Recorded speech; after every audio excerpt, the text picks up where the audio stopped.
Hey everyone, Mrhappy here, and welcome to Mondays with Mrhappy, aka Mrhappy Mondays, a weekly Q&A show where you ask me questions and I answer them. Gotten back into the rhythm a little bit with some content creation this week. Finally got Melee Versus out, even if the title was wrong. I don't know how I managed to do that the first time. And then also started a new series, our new retrospective series on the jobs in Final Fantasy XIV. Probably be uploading that a couple times a week. Plus, I've got some other things planned over the rest of the month now that I've taken my kind of little break in November. I've also been getting requests to turn on thanks on my video on YouTube.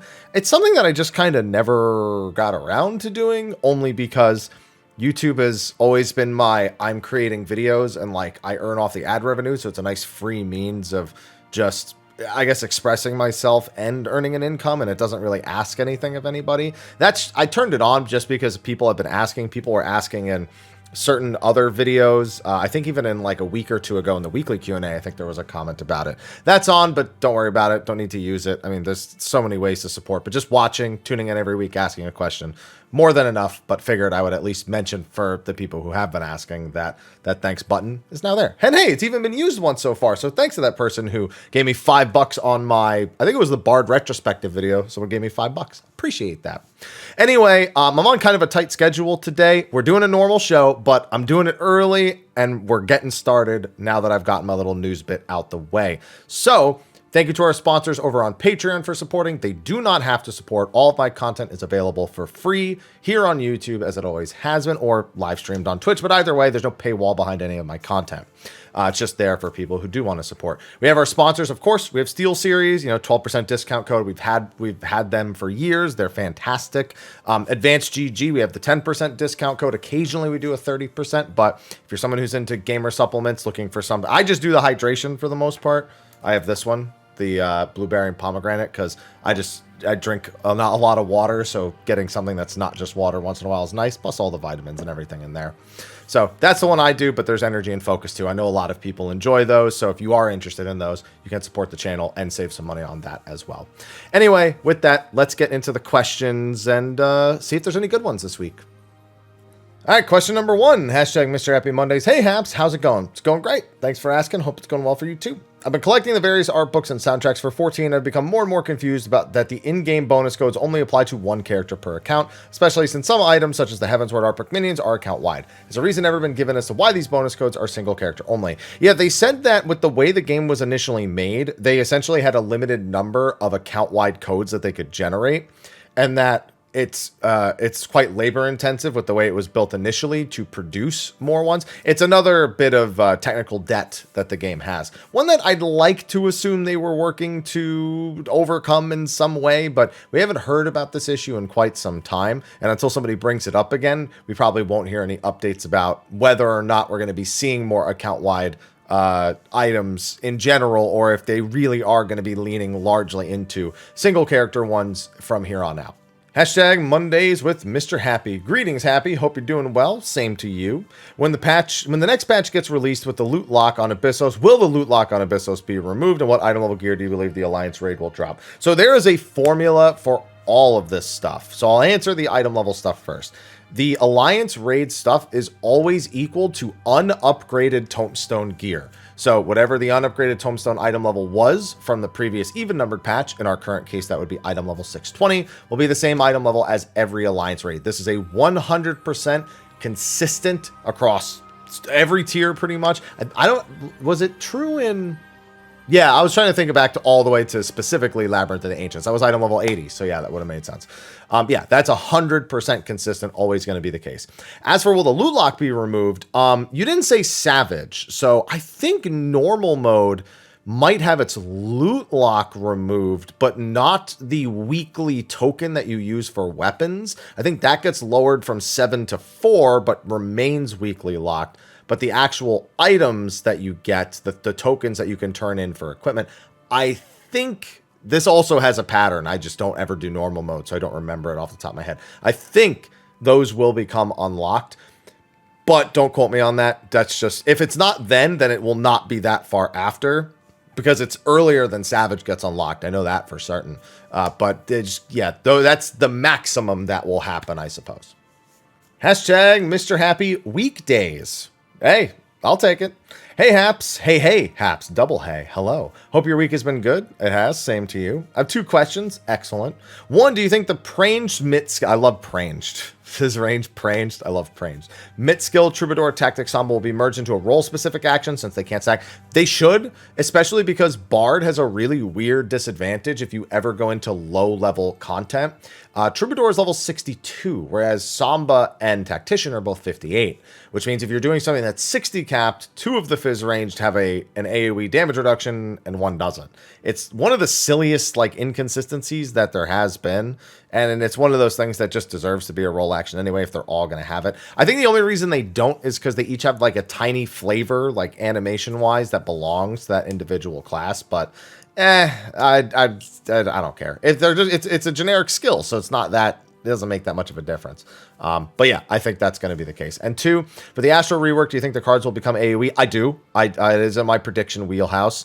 They'll all be AoE and they'll all be 1%, which is not like that cool. But here's the thing. I don't actually think that's going to happen, but that would be the most common sense prediction to make based on other aspects of the game that have changed over the time, especially in terms of reducing the amount of actual action that you need to take. You know, figuring out what class belongs to what, and click and mouse over, making individual party macros, and all that intimidation factor that's there would be removed. But I don't know if they want to take it that far, because I think that while that's the logical decision, it may not be the best decision for what to do, if that makes sense. Hashtag Mr. Happy's with... Wait, Mondays with Mr. Happy. Whatever. We got there. Listen, I'm going to drink my coffee, answer the question, and shut up. Hi. Do you think they'll go to an entire expansion without using the Logos Lost Action system? Yeah. No, we're not going to see anything like that. I think having variant actions is the extent of what you'll see. We're not going to have an exploration zone, so a place to use Logos and Lost Actions aren't really there. I did say that I would like to see a system like that introduced into Deep Dungeon for the next one, and I guess there's always the chance of that. It's not like I can say, no, it won't happen. I'm not a developer. Would I, bet on it? No. I think it's going to be very similar to the previous Deep Dungeons. I think there's going to be a couple things different, but I think it's going to be very similar to the previous Deep Dungeons. Hashtag Mr. Happy Mondays. Greetings. Good morning. Good morning. What do you think are the chances Square Enix will release the next Final Fantasy MMO by 2030? If this one's successful, they'd sooner remake the engine for this one than make a new one, I think is the big thing. They shouldn't have 3 MMOs. I love when I say this, everyone's like, 3 MMOs? What's the other one? Dragon Quest X. They shouldn't even have 3 MMOs as a company to begin with. But they do, and they're all successful in their own right. Final Fantasy XI, the second highest earning Final Fantasy game of all time, only because 14 finally passed it at one point. And Dragon Quest X has been very, very consistent for them over in Japan. If they don't, I worry upcoming MMOs like Ashes of... Ashes of Creation is like the biggest, it's like the Star Citizen of MMOs. It's like the biggest scam of all time. That game is going to fucking crash and burn. If they prove me wrong, great, but they have been working on that game for like 8 years. It's undergone so many iterations. It's had so much controversy around it prior that I'm glad they've got a whole new team working on it. I'm glad they've got better minds, more focused minds working on it now. That game is never going to be successful. I can assure you wholeheartedly that game is not going to be successful. I'm not convinced it'll ever actually come out, but it will also not be successful. The Riot MMO, on the other hand, is another thing. I think there's, however, I guess let me take all of this into account. There's no leaving a game feeling outdated, because there's always people who will prefer a game over another game, especially when it comes to MMOs. People who like Final Fantasy and people who like MMOs will probably always fall back on Final Fantasy 14 until they just like lose interest completely, which is going to happen to anyone. Like, it doesn't matter who you are. There is a chance that this happens to any given individual. Could happen to me even. But you have to remember how MMOs have kind of built up these storied, I guess, communities in the past. Like, RuneScape is still a popular thing. WoW has remained completely relevant since 2004. I know the dip I know the Great Exodus, but realistically, Dragonflight is at the top of people's minds at the moment. And as the patches come and go, it's going to be one of the most watched MMOs on the internet. It's just no avoiding it. Not to mention the slew of free-to-play ones that people go to. So these things, it's not that they don't matter. It's that it will never get to a point where we have like comparing RuneScape to Final Fantasy XIV. Technology has hit a point now where the core gameplay loops are largely figured out for these kind of games and have been for a very long time. And it's all about the actual little technical things and how well those work. And we've seen that Final Fantasy XIV, despite creating its own problems because of 1.0's failure and 2.0's rebirth having to be built on top of that not successful first launch, that there is a lot of technical debt. They've slowly worked to get rid of it, and I think that we'd sooner see an actual full engine rework for 14 before we would see a brand new MMO. So I think they're well aware of their own technical problems, and they've admitted so in the past. So I wouldn't be worried about this at all. And not to mention, I can't be worried about things that are so many years away. That Riot MMO is not going to happen anytime soon. And the Ashes of, and I mean, I already said my piece about Ashes, but yeah, that's its own thing. I can't wait to read next week's comment section after that. Anyway, thanks for the question, and I hope you have a great holiday season as well. Hashtag Mr. Happy Mondays. Hello. Hi. I'm coming back to Final Fantasy XI after over a decade away. Over a decade. Oh, so over a decade. Yeah, I was going to say, because at least if you played it like the late 2000s or early 2010s, then that gives you a better idea of kind of what you're getting into now. I don't know where I am in the story. How I can recap the story, even find out where I am in the story. Love to start the story again with New Game Plus. Is that a thing? No. I say if you haven't played in over a decade, you're better off just making a whole new character. I know you have fond memories. You can do them again. They're still there. You still have to do Carbuncle's Ruby. You still have to unlock Bard the same exact way. I would highly advise, if you really want to remember the story, where the story, like recap, there's no good way to do it in game. You need YouTube videos, you need text descriptions on like wikis. There's just no reliably good way to do it. So my recommendation, what I did, even though I had a character that, you know, I played for almost 10 years and I had all these memories, I just made a new character. And there's great beginner guides on the BG wiki. There's a 1 to 119 guide. I would Google that. 1 to as in TO 119 Final Fantasy 11, and that'll take you all on your way. And then it's just, you'll need to Google every individual thing still. It still requires a second monitor or a phone or something with a wiki page open all the time. Multiple wiki pages open all the time. I did put a video out maybe a couple years ago that's like kind of a right when you log in, things that can help you out. It's like an hour long, but I mean, that is what it is. Everything I've said here should be relevant to you, and I would highly advise making a new character. Hashtag happy Mr. Senor Feliz. Hi, you said it too. I saw your video. Okay, wait. On the history, yeah, I've done that. I don't know why okay and on. I've done that a lot too. That's not just my phone. I've actually typed that out. On the history of Bard 14, it's been a series I've been trying to find. However, I was able to find a video about dark abilities that they've lost throughout the expansions. The question is, which has been your preferred iteration of each job? I can't answer this for every job. I think the big thing with this is since I'm going to be doing the series, I'm going to be answering this a lot because I inject a lot of my own opinions into the factual histories of these jobs in order to express how it made me or the people around me feel.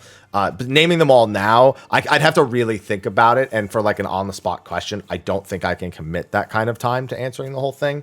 Just know that I don't miss Heavensward design for the most part. There's a few jobs that have a few ideas that I do like. Stormblood has a lot of ideas that I like, and then Shadowbringers refined a lot of those ideas. So Shadowbringers ends up being the answer for a lot of them. And the few things that I do like from Shadowbringers, I would often kind of supplement with stuff from Heavensward to kind of flesh them out gameplay-wise to make them what I think would be their best. So it's even just a mix and match of the expansions.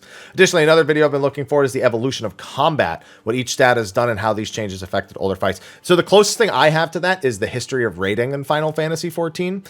That does cover certain things that were relevant to endgame raiding, and stats are among them, but it's not solely about those. It's more about the landscape of raiding during those encounters and what elements affected them. Sometimes those were stats. So that's the best thing I can offer you in that case. Hashtag happy with Mr. Mondays. Greetings, Haps. Greetings to you too. Here's an extra greetings for anyone who forgets. No one yet, but thank you. Hope all is well and you and yours are happy and doing well. Or of course we're happy, because I'm happy. Anyway, not sure or not, but have you tried any recipes from the 14 cookbook? Yes, I have. The mole loaf is a highly recommended one for me. And if you're not going to make the mole loaf, at least make the very, very simple tonkatsu ketchup. It's literally like 2 cups tonkatsu sauce, 2 cups ketchup. I think like a tablespoon of sake and a tablespoon of water mixed up. It's got this like extra zing to it. You don't even need to make the rest of the recipe. If you just make that and use it as ketchup, just make like a giant batch of it and replace the ketchup in your fridge. It is so worth just throwing those things together real quick. It's such a simple thing. I've made the roast. I made the Starlight Dodo. I've made the beef stew. I think I made the chicken stew in there as well. I've made the breakfast sandwich. I didn't make the actual English muffin. They have a recipe in there for that. But I made the breakfast sandwich that has like the salmon and the cottage cheese with the lime. So yeah, I've had quite a few things in there and they're all really good. There's a few in there I really want to make and I haven't made the time to do it, but it's good. And that same author, she has a ton of other video game related cookbooks. So I'm really curious, even for the games I don't really play, I kind of just want to check them out because this one was so good that I thought Victoria, her name is, did a fantastic job. Adding in a quick lightning round before this, somebody asking if bestiary is still a thing. Not really. I got kind of tired of working on the series, and by working, I mean literally going to a wiki page and putting it into a readable format by like retyping the same information that was there. I lost interest in doing that, and I had already done so many that it's kind of just a relic on the channel. But that's a quick lightning round because I knew I could just answer that real quick. I get that question not infrequently. The question in front of us, hashtag Mrhappy Mondays. Hey, Haps. Hope you're doing well. Hello to you, too. Quick question. Do you know when positional bonuses are determined? Exactly on the button press. So as soon as your GCD is rolling, your positional is already determined. That means that if you are moving very late, you may not get the positional bonus if you press the button as you are moving to the flank, because you may not have already been there yet when you actually pressed it. So yeah, as soon as you press the button, though, you can start moving. You don't need to do the entire animation in order to get the positional bonus. Hashtag Mrhappy Mondays. I actually think we're coming fairly close. I think there's like 5 more questions. I always glance through to see just about how many there are. So I think there were like 5 more, but I don't know what they're about. Hashtag Mrhappy Mondays. Hey, Haps. Hi. Hope you're doing well. You too. You think you'll ever do a 10-themed Savage in the future? Maybe I mean, I'm glad you stopped yourself because you found a quick way to just not get responded to. And no. I mean, there's no reason why they can or can't. There's also no reason why they should or would. All of our Savage raids in particular have not really been about specific Final Fantasies. They're really more wrapped around specific characters or mythos. You know, you have Bahamut, you have Alexander, you have Omega, you have Eden, and now we have Pandemonium. So like a lot of those are about classic, like super big or obscure Final Fantasy summons. And while yes, there's references to bosses in the franchise and stuff, they're not themed around a specific Final Fantasy game. Like the whole idea of the raid from start to finish is not solely belonging to a Final Fantasy game. Eden, only from Final Fantasy VIII, we get the Final Fantasy VIII theme. We get a few references to bosses, I suppose. Like we get Eden Prime, and then we get, you know, Eden's Promise later. But most of the things that we fight in there are either original or not having anything to do with Final Fantasy VIII, like the Cloud of Darkness. So it's I wouldn't say yet. Like maybe if they want to do something sin related, you know, I think that's where most people would go with it. I mean, yeah, sure. Maybe they do a raid called the Via Infinito. I think that would sooner be a deep dungeon, and I think most people would agree. But you get the point. Like it's not so much themed as it is just it takes an idea from the game and then builds something around it. Even if we got a sin raid, like a Savage raid, it would not likely be like this retelling of Final Fantasy X, not like the 24-man raid series, which take way more direct inspiration. You know, Crystal Tower right from Final Fantasy 3, weapons right from Final Fantasy 7, the weapons right from Final Fantasy 6. So for something like that, it's more likely if they were to go down a specific Final Fantasy route for a trial series or a 24-man raid series. But for the Savage, we've yet to see any indication that they would do that. So I can't in good conscience, just based on the past, say yes or no. It's just, there's nothing to indicate that they would, so I'm not going to predict that they will either. Hashtag Mr. Happy Weekdays. Hey, Hap. Hi. Hope your week has been good. It has been. Thank you. Hope your shiny hunting is going well. I'm going to be honest with you. I am making eggs as we speak. Are there any raid mechanics or set of mechanics you never want to see ever again? The original Nisi. The original Nisi from A4S. I don't want to ever see... And keep in mind, I don't consider the T1 exactly like that. The T1 is a very much better executed one. I like that. I don't like the original one where you had to carry it throughout the whole fight and make sure you never lose it while still doing it. That's something that if you want to make me do it in a short burst of time, great, but not for the entire next like 7-8 minutes of the fight. Are there any that you don't hate or feel overused? Yeah, they overuse like fucking in-out, light party, like all of that gets used to hell. It's just about what they make you do alongside of it or what it's sandwiched between that makes for them to not always feel exactly the same when they are mostly exactly the same. Hand of Pain, I remember being... So the guild I was in at the time was... no, it wasn't Collision. What did we become? Not Radiance. What was Elysium? Right. We had formed into Elysium at that point. And I was on one of the World Prog teams, and the World First team to this day, whenever we talk about those days, they talk about how I figured out Hand of Pain and made it like really consistent. And I was like, I don't know, I didn't see how it was that bad. I mean, it was like, oh, the one went up, one went down. I mean, to me, it made sense that we'd have to bring them close together, and that ended up being the case. And I just remember getting a lot of just thanks for that. So for me, Hand of Pain has like kind of good memories. And you're also talking about the DSR version, which is not... Is that Akmorn or is it Alamorn? I think it's Alamorn in... oh, no, it's Akafa. Right, that's Akafa in DSR. Yeah, no, I understand. DSR's is really egregious because it's so easy to swing the pendulum the other way. But the original Hand of Pain, I always have kind of like a fond memory of because it was like one of those times where it was like I was coming together with two different groups to make sure we had all the strats lined out and that we were getting like crazy good prog, and you know, to even be able to assist the World First team and our team, which was one of very few teams to clear A3S before tombstone weapons were available. Like I also have a lot of PTSD for those times, but for that particular mechanic, it kind of dredges up some of the more positive memories. Hashtag Mr. Happy Mondays. Hey, Haps. Well, first thing now, hi, by the way. First thing, you gave us such a pleasure of having company of Ivy to say goodbye on this week's video. I think it's fair to ask that you do that on all Mondays. Well, she's sleeping right here. You can see the fluff ball, like right here. So maybe if she wakes up by the end of it all. But my question is in regards to your CPAP. Hey, I was just thinking about making a tweet about my CPAP. Just diagnosed with sleep apnea and I'm getting the machine this week. Scored a 97% on the sleep apnea test. Yeah, that's the one test you don't want to score a 97%. I scored a 18. And 18 is like in the mild range. And I think it was like 30 plus or something was like the severe range. So yeah, you definitely want this machine. I want to get your take on before and after. Oh my God, it's so much better now. They tried sleeping without once and noticed the difference, but is it severely different? Yeah. Just keep in mind, I went from going to sleep every night and waking up with a sore throat with like post-nasal drip because of just like inhaling and not being able to breathe through my nose and then having to breathe through my mouth, and my mouth is all dry and it's disgusting, to waking up and maybe my mouth is a little dry because, you know, if I'm still breathing through my mouth at any point in the night, you know, I'm still pulling in that humidified air, but it's not always like it. Normally they kind of regulate. They're not always like constantly pumping the humidified air into the things. Just it levels out depending on what you can mess with the settings if you find one is better than the other or anything like that.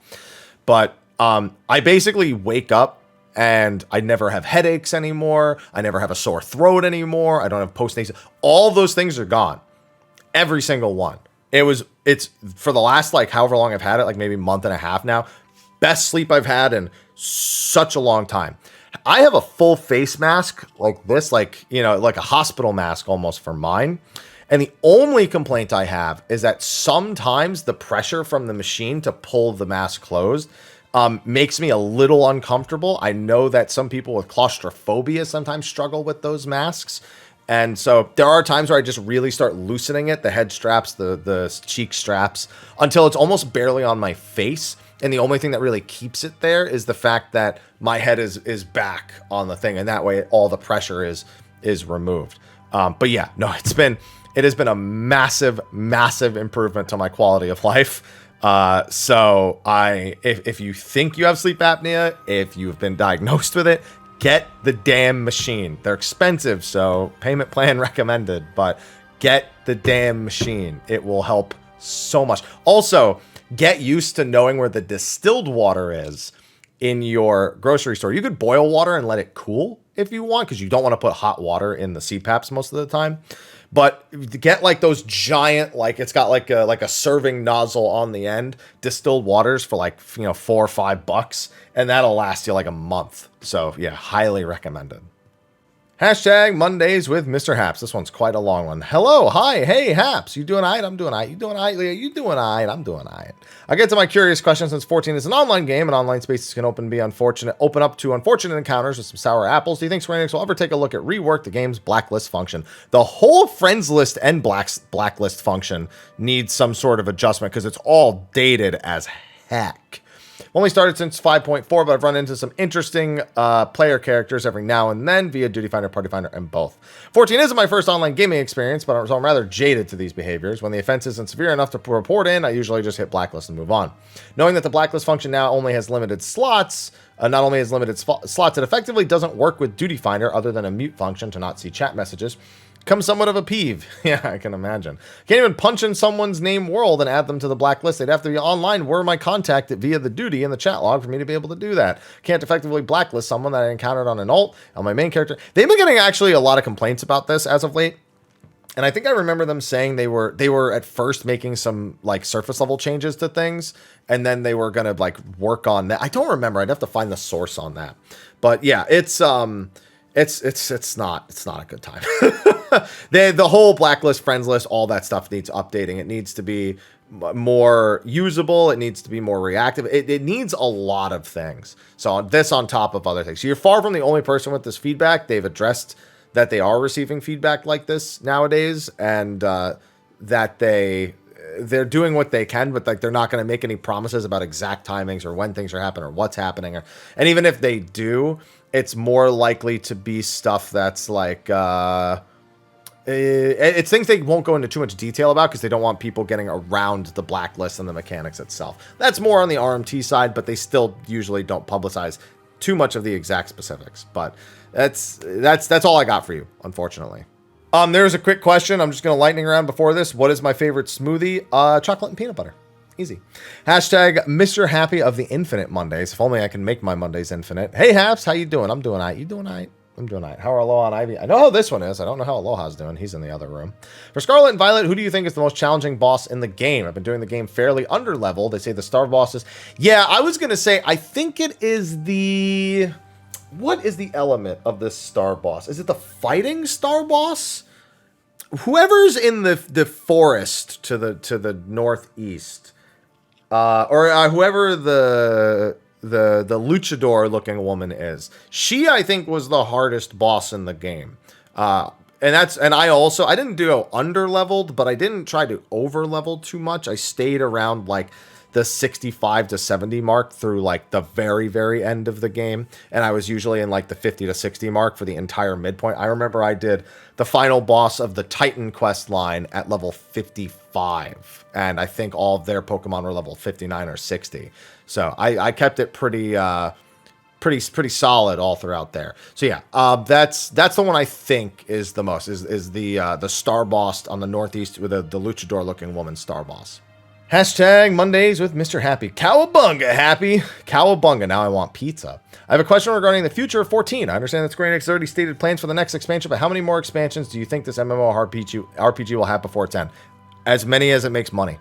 I mean, they have a 10-year plan right now. It's not even just the next expansion. They already have plans for the next 10 years. But as long as it keeps making money, they're never going to stop making stuff for Final Fantasy 14. I mentioned it in the earlier one, maybe an engine update at some point, but that's about it. I think Square Enix has another Final Fantasy. No, they already tried 14 replacing 11, and if the idea failed horribly, both because 14 was terrible initially, and also because trying to delete one of your own MMO. That's why WoW never made that other MMO Titan, and it became Overwatch instead, because they're like, wait, why the fuck would we do that? Why don't we just keep making the MMO we already have, because people are already playing it, and then we just make another game in a different genre with some of those ideas, and then we don't have to worry about either. That's all you'll ever see from Final Fantasy going forward. Maybe like multiplayer experiences like you'd get from like Monster Hunter, but not full-blown MMOs in the Final Fantasy franchise. That's how I feel. Hashtag Mondays with Mr. Happy. Is that... I don't know how to say that, so I'm not going to try. Hello! I know how to say that one at the very least. Wishing you and your cats are swell. My question is, what do you have against Xenos? He's been my favorite before. It was cool to think he was a great character, but I keep my pretzels crossed he comes back. I love pretzels.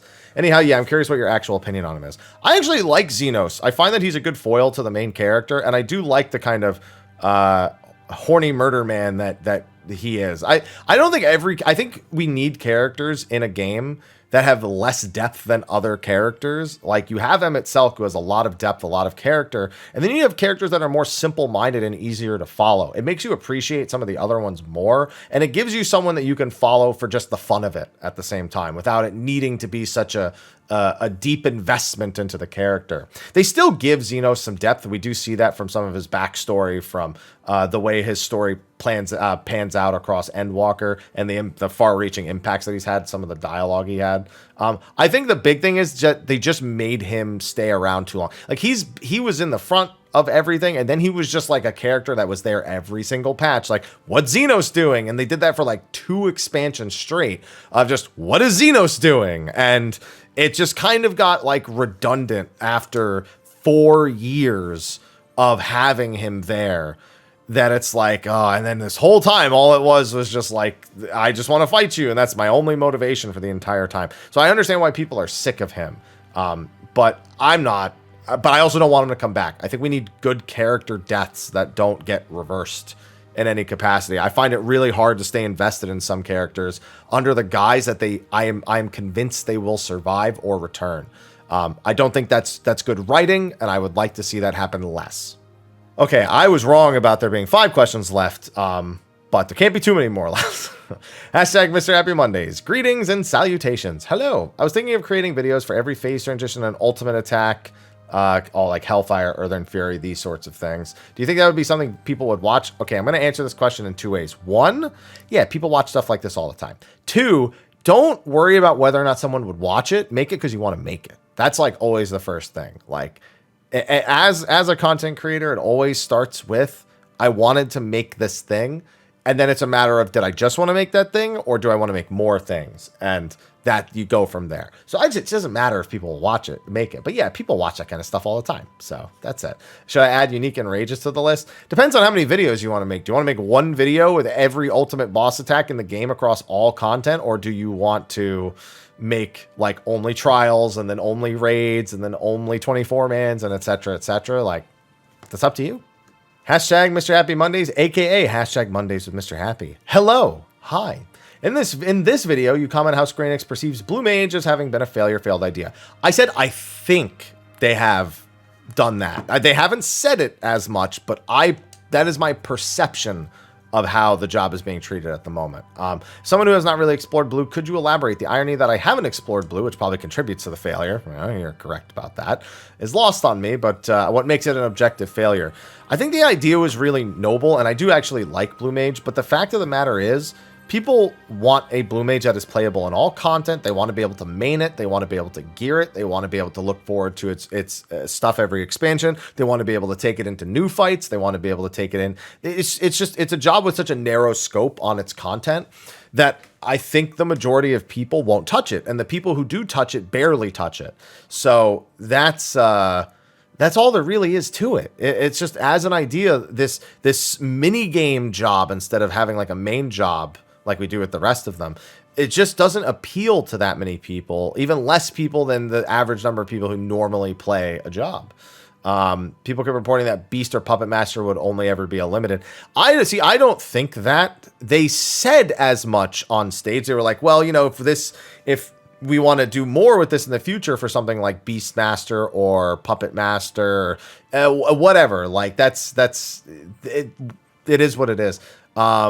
then they said they would do that. But I think at this point they have to understand that even if they think that would be the best route, that's not what the people want. I have to imagine they understand that by this point. All right, and that was actually the last question. There technically was one more, but it's have you watched this video? And I haven't, so I don't have anything to share on it, so I can't really answer anything. A few people pointing out that last week I mentioned the start. Okay, seriously, I'm writing it down. Okay, maybe if I can't even find some place to write it down, that's not convincing. I'm going to put an image of the starter pack here. I promise. I'll do it right after this. The Advanced GG starter pack. And I will include a link to it in the description. I'm doing it right after I'm done recording today. I promise. So thank you for calling me out. I realized it after I posted last week. I just go through the motion so much. And I do have other things to do, but I'm going to at least put this in. I'm just going to make the thing. I'm not even going to edit it right now. I'm just going to put them both in the thing so there's no way I can freaking forget. Okay? I'm sorry. Anyway, that's going to be a wrap for this week's episode of Mondays with Mr. Happy. Be sure to ask your questions in the comment section of the video below. Be sure to like, favorite, subscribe, and share, and support the sponsors, since I was just talking about Advanced GG. Anyway, with that, I'll see you in the next one. And until then.